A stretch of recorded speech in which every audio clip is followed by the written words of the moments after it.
This video is part 2. If you have not seen part 1 in this series, click on the link around here to go back and watch that.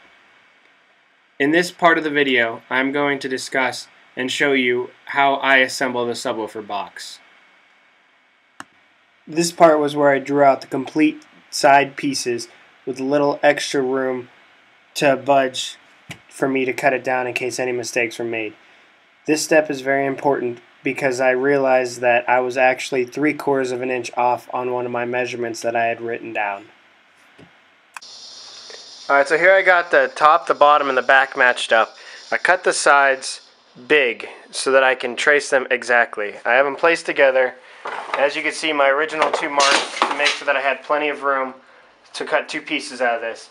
So what I did was I lined them up, I put a straight edge on top, and I marked underneath. And that gave me that line. On top of that, I also came up to the edges here, and I put a line here, and one up in the back. That way, if it doesn't line up or match up, it's very obvious when I pull it apart. I know I messed up the line. This way I will cut right at the line, but I know I cannot go past it. So, rather cut twice than to have to redo this.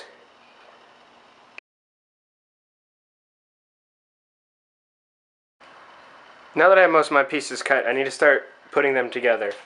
For this, I'm going to be using some wood glue, and I'm going to be using my DeWalt brad nailer.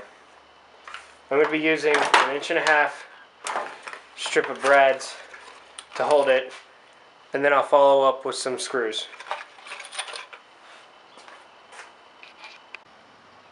Alright, now this is just a personal preference, but I like to start with the smallest piece first. That way it gives my project a little more structure when I go to work on the bigger pieces. So I'm just going to glue the middle and attach the top onto it, ensuring that the angle is going the correct direction.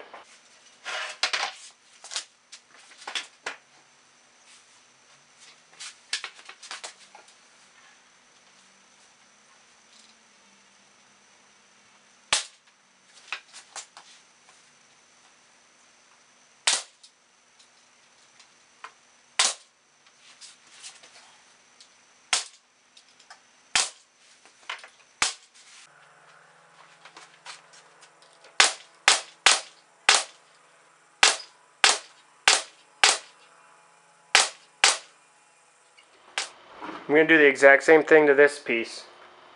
Glue it on all 3 sides and then brad nail it in.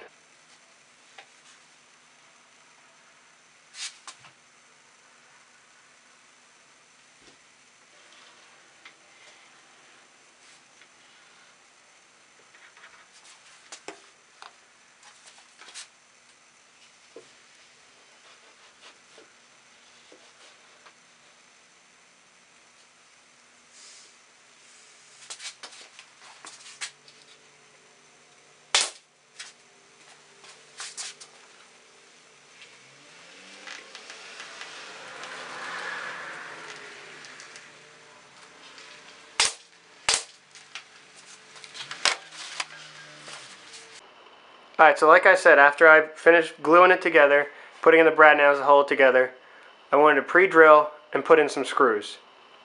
I like to go a little overboard, and I put screws in every 2 inches. And I'm also using 2-inch screws.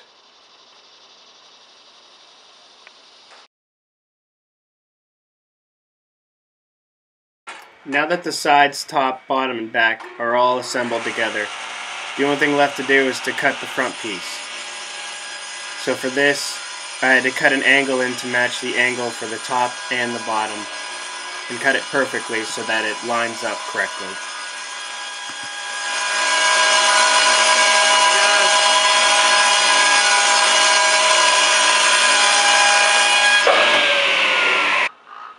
Now that I have the front piece on the sub box, you want to measure down halfway and make a mark so that you know where the center for your subwoofers are going to be width-wise.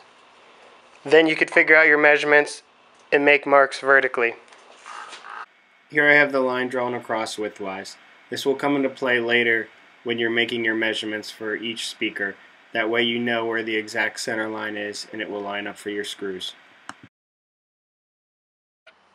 Alright, so here's a moment of truth to make sure all my measurements were correct.